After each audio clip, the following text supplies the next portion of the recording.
महानदी की लहर लहर में हंसती कविता कल्याणी, अमर सभ्यताएं सोई है महानदी की घाटी में। हम सबके पावन जन्मों का पुण्योदय इस माटी में, कण कण आतुर हो जाता है जिसका लेने पावन नाम, अखिल विश्व के शांति प्रदायक राजीव लोचन तुम्हें।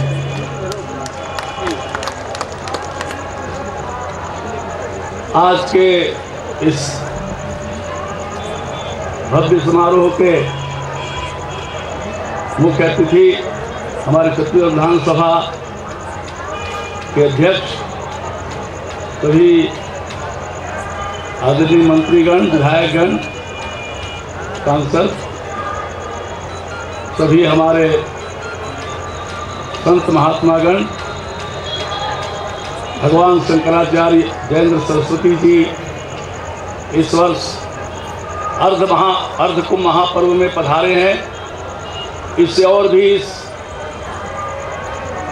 मेले का महत्व बढ़ गया है और भगवान शंकराचार्य प्रतिवर्ष पधारते हैं यहाँ।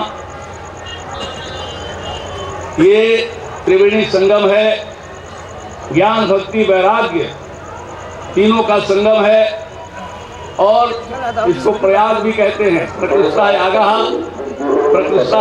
प्रयागः, जहाँ पर बड़े बड़े यज्ञ होते हैं उसको प्रयाग कहा जाता है।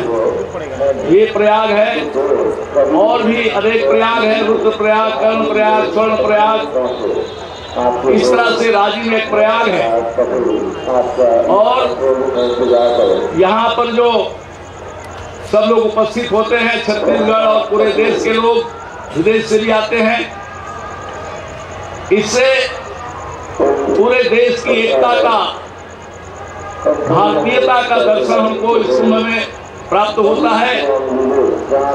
और संत महात्मा जो वचन हमको सुनाते हैं वही अमृत है। अमृत का अर्थ आप सब जानते हैं, मृत का अर्थ मरा हुआ होता है और अमृत का अर्थ जो मरा हुआ नहीं अर्थात जीवित है।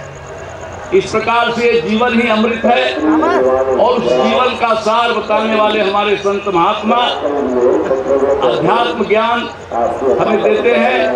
और इस प्रकार ये छत्तीसगढ़ एक धर्म प्राण प्रदेश है, भगवान राम का ननिहाल है, माता कौशल्या की जन्मभूमि है और इस तरह से यहाँ पर सारा जीवन राममय है।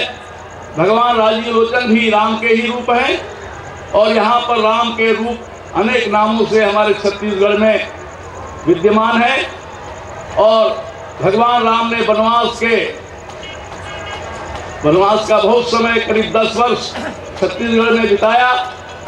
हम लोग यहाँ पर भांजे का चरण स्पर्श करते हैं इसी कारण से कि भगवान राम यहाँ के भांजे हैं और इसीलिए हर भांजे को राम का रूप माना जाता है। और इसीलिए हम कहते हैं भाचा राम, यानी भाचा कृष्ण नहीं बोलते, क्योंकि हम भाचा कृष्ण बोलेंगे तो कंस हो जाएंगे, इसलिए भाचा राम कहते हैं। भांजे को राम का रूप मिला है और इस प्रकार से वो हमारे भगवान भी हैं, मर्यादा पुरुषोत्तम भी हैं।